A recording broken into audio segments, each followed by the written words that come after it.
Hi friends, నీటి కథలు శీర్షిక లోపల ఈరోజు మనము ఒక కథ చెప్పుకుందాము మిత్రమా. ఆ కథ పేరు ఏంటంటే అసలైనటువంటి ఆనందం. ఆనందంలో కూడా ఎన్ని రకాలు ఉంటాయంటే ఉంటాయి. ఏంటో ఇప్పుడు తెలుసుకుందాం. ఓకే, చిట్టడవిలో రకరకాల జంతువులు నివసిస్తాయి కదా. ఒకరోజు సాయంత్రం వేళ చిరుజల్లులు కురుస్తుండడంతో ఉడత, కుందేలు, కోతి వంటి చిన్న చిన్న జంతువులు వాటి నివాసాన్ని వదిలి బయటకు వచ్చి ఆనందంతో గంతులు వేసాయి. మనం కూడా అప్పుడప్పుడు కొంచెం తుప్పర వాన పడ్డప్పుడు చిన్నప్పుడు మనం కూడా అందరం గంతులు వేస్తూ ఇలా తిరిగే వాళ్ళ గుండ్రగా వాన వల్లప్ప వాకిలి తిమ్మప్ప అని కదా ఫ్రెండ్స్తో. కాసేపటికి వర్షం ఎక్కువ కావడంతో జంతువులన్నీ తలో దిక్కు పరిగెత్తాయి. ఆ వర్షములో కుందేలు దారి తప్పింది. ఎందుకంటే అది అడవి అవ్వడం వల్ల దారి తప్పింది. మనం కూడా వర్షం వస్తే అందరం ఇళ్ళకి వెళ్ళిపోతాం కదా, అలానే అనమాట. అడవిలో తన గూటికి చేరుకునే దారి కనిపించకపోయేసరికి భయంతో వణికిపోయింది. అంతలోనే కష్టం వచ్చినప్పుడు ధైర్యంగా ఎదుర్కోవాలని, ఏడిస్తే ఉన్నమతి కూడా చెడి ఉపాయాలు ఉపాయాలంటే ఎలాంటి ఆలోచనలు కూడా రావడం మానేస్తాయనని విషయాన్ని కూడా మనం తెలుసుకోవాలి. ఆలోచించినప్పుడు పరిష్కారం తప్పకుండా లభిస్తుందని తల్లి చెప్పిన మాటలు గుర్తుకు వచ్చాయి. ఎవరు తప్పిపోయారు? కుందేలు. దాంతో కాస్త ధైర్యం తెచ్చుకుంది కుందేలు. ఇంతలో పొదల చాటు నుంచి వస్తున్న నక్కల ఉలలు విని ఓ చెట్టు తొర్రలో దాక్కుంది. ఉలలు అంటే నక్కల యొక్క అరుపులు అన్నమాట. బాగా అలసిపోవడంతో నిద్ర పట్టేసింది. కాసేపటికి చెట్టు కింద ఓ నల్ల పిల్లి, తెల్ల పిల్లి అరుపులతో మేలుకుంది. చెట్టు ఎక్కింది, నిద్రపోయింది. కానీ కింద నల్ల పిల్లి, తెల్ల పిల్లి రెండు అరుస్తూ ఉన్నాయట. దాంతో మేలుకొచ్చింది. ఎవరికి? కుందేలు. చెట్టు త్వరలో నుంచి బయటకు వచ్చి ఏమయ్యింది, ఎందుకు కొట్టుకుంటున్నారు అని అడిగింది కుందేలు. అప్పుడు నల్లపిల్లి తనకో మాంసం ముక్క దొరికిందని, అది తింటుంటే ఈ తెల్లపిల్లి వచ్చి లాక్కోబోయిందని చెప్పింది. మనకు తెలుసు చిన్నప్పుడు కూడా రొట్టె ముక్క కథ కదా. దానికి తెల్లపిల్లి ఆ ముక్కను చూడగానే నోట్లో నీరు ఊరి తినాలనిపించిందని, అందుకే లాక్కోబోయానని చెప్పింది. దానికి కుందేలు చిరుకోపంతో, నీ ఆలోచన తప్పు. ఎదుటివారి కష్టాన్ని సులభంగా దోచుకోవాలని అనుకుంటున్నావు. కష్టపడి ఆహారం సంపాదించుకోవాలి అని అంటుంది అన్నమాట.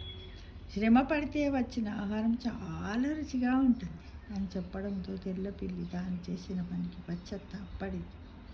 ఎవరు చెప్పారు? కుందేలు చెప్పింది. ఎవరికి చెప్పింది? తెల్లపిల్లికి. తెల్లపిల్లికి ఎందుకు చెప్పింది? నల్లపిల్లికి మాంసం ముక్క దొరికితే చెట్టు కింద కూర్చొని తింటుంటే తెల్లపిల్లి వచ్చి దాన్ని లాక్కోబోయింది. ఈ విషయాన్నంతా ఎవరు చూశారు? కుందేలు చూసింది. ఆ కుందేలు వీళ్ళకి బుద్ధి చెప్పింది అనమాట. ఎవరికి? నల్లపిల్లికి. పిల్లికి బుద్ధి చెప్పింది. నల్లపిల్లిని క్షమించమని కోరింది తెల్లపిల్లి.